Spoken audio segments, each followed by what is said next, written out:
చంద్రబాబు మీదన జగన్ సర్కార్ పెట్టినటువంటి కేసుల విషయాన్ని కేంద్ర ప్రభుత్వం వైపుకి తీసుకెళ్లాలి, సిబిఐ వైపు నుంచి దర్యాప్తు చేయించాలంటూ వేసినటువంటి పిటిషన్ల మీదన ఏదైతే బాలగంగాధర్ తిలక్ అని జర్నలిస్ట్, సీనియర్ జర్నలిస్ట్ స్వర్ణాంధ్ర వ్యవస్థాపకుడు వేసినటువంటి పిటిషన్ మీద విచారణ కొత్త మలుపులు తిరిగింది.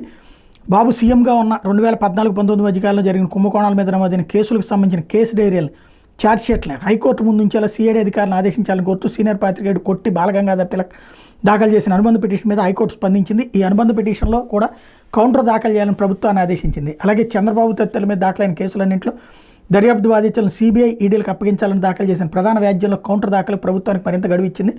తదుపరి విచారణ 4 వారాలకు వాయిదేసింది. ఈ మేరకు ప్రధాన న్యాయమూర్తి జస్టిస్ ధీరజ్ సింగ్ ఠాకూర్, న్యాయమూర్తి జస్టిస్ చీమలపాటి రవిధర్మాసనం బుధవారం ఉత్తర్వులు ఇచ్చింది. ఇక్కడే అసలు పాయింట్ ఏంటంటే కరవమంటే కప్పకు కోపం, విడవమంటే పాముకు కోపం లాంటి సూత్రం. ఇప్పుడు దీని ప్రకారం లేదు, ఇది సిబిఐ చేయక్కర్లేదు, మనమే దర్యాప్తు చేయొచ్చు అని గనక రాష్ట్ర ప్రభుత్వం చెప్పింది అంటే, ఇప్పుడు బాబు సర్కార్ చెప్పిందంటే అందులో నేరం ఉందని ఒప్పుకున్నట్టు.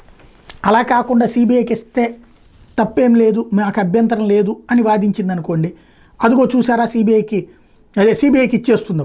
అప్పుడు సిబిఐ విచారణ జరుగుతుంది వీటి మీద, అప్పుడు అసలు పెద్ద తలనొప్పి.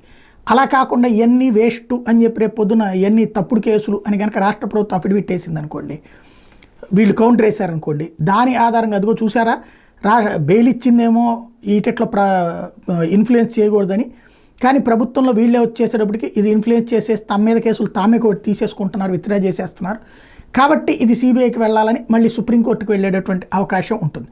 ఇది 3 కోణాల్లో. కాబట్టి దీనికి కర్ర విరగకుండా పాము చావకుండా ఎలాంటి ఫార్ములా అనుసరించాలన్నటువంటి ఇప్పుడు ప్లాన్ చేస్తున్నారు.